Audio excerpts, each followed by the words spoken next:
हाल ही के घटना में कल के दिन क्या हुआ कि मुस्कान और साहिल को आपस में एक दूसरे के साथ वीडियो कॉन्फ्रेंसिंग के जरिए क्या हुआ कि उन लोगों को मिलने दिया गया। उन लोगों को महज 2 मिनट के लिए छोड़ दिया गया। हालांकि लोगों को यह उम्मीद थी कि लोग क्या करेंगे कि आपस में एक दूसरे से काफी ज्यादा बातें करेंगे, लेकिन सूत्रों के हवाले से जहां तक पता चला अभी तक कि उन दोनों में से अभी तक कोई भी बातें नहीं हुई थी। उन 2 मिनट में सिर्फ लोग एक दूसरे को देखते रह गए, उनमें से कोई भी बात नहीं हुई। यहां तक कि मुस्कान लगातार जेलर से क्या कर रही है कि एक ही मांग कर रही है कि उनको और साहिल को एक साथ रखा जाए, भले ही उनको जेल में ही रखा जाए लेकिन दोनों को एक साथ ही रखा जाए, अलग अलग रहना नहीं चाह रही है। यहाँ पे इन मैडम को पता होना चाहिए कि जेल में जेल का नियम चलता है, इस मैडम का नहीं। अब मुस्कान और साहिल जिन्होंने सौरभ का कत्ल किया था, इन लोगों को फांसी होने वाली है, लेकिन कब उसका भी डेट आप लोग सुन लीजिए, दिल थाम कर बैठिए। आज मैं उसका भी डेट खुलासा करने वाला हूं कि कब इन दोनों को फांसी की सजा मिलेगी। आप लोगों को जानकारी के अनुसार बता दें कि भारत जब से आजाद हुआ उसके बाद से अभी तक कुल 1414 लोगों को फांसी की सजा मिल चुकी है, जिसमें से अभी तक फांसी कुल 57 लोगों को ही मिली है।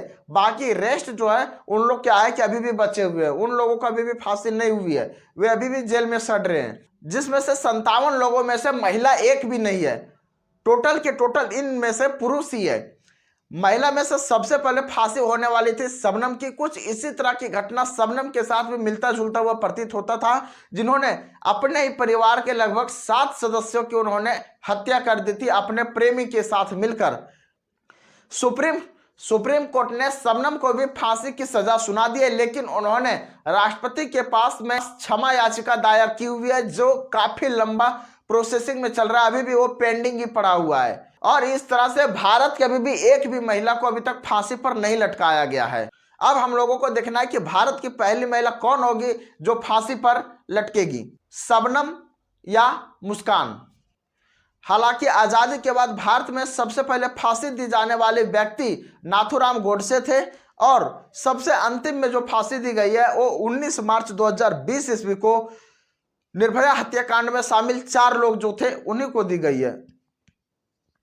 शायद इन चारों को फांसी से बचा लिया होता है, थोड़ा सा लॉकडाउन पहले आ गया होता, लेकिन कोई बात नहीं, लॉकडाउन 2-3 दिन बाद आया, जिसकी वजह से क्या हुआ, इन लोगों को सफलतापूर्वक से फांसी पर लटकाया गया था।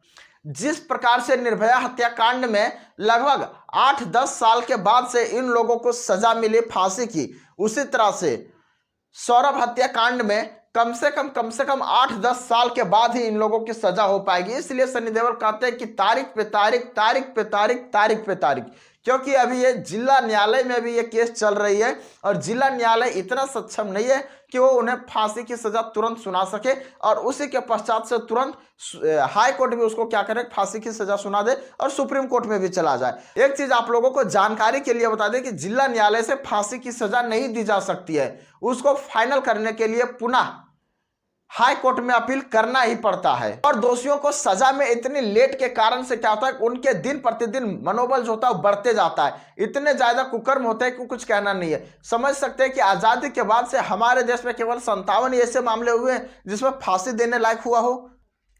यह हमारे देश की लाचार व्यवस्था को दर्शाता है, जिससे क्या होता है कि दोषियों का मनोबल दिन प्रतिदिन बढ़ते जाता है, ऐसे ऐसे कुकर्मों को अंजाम देते हैं।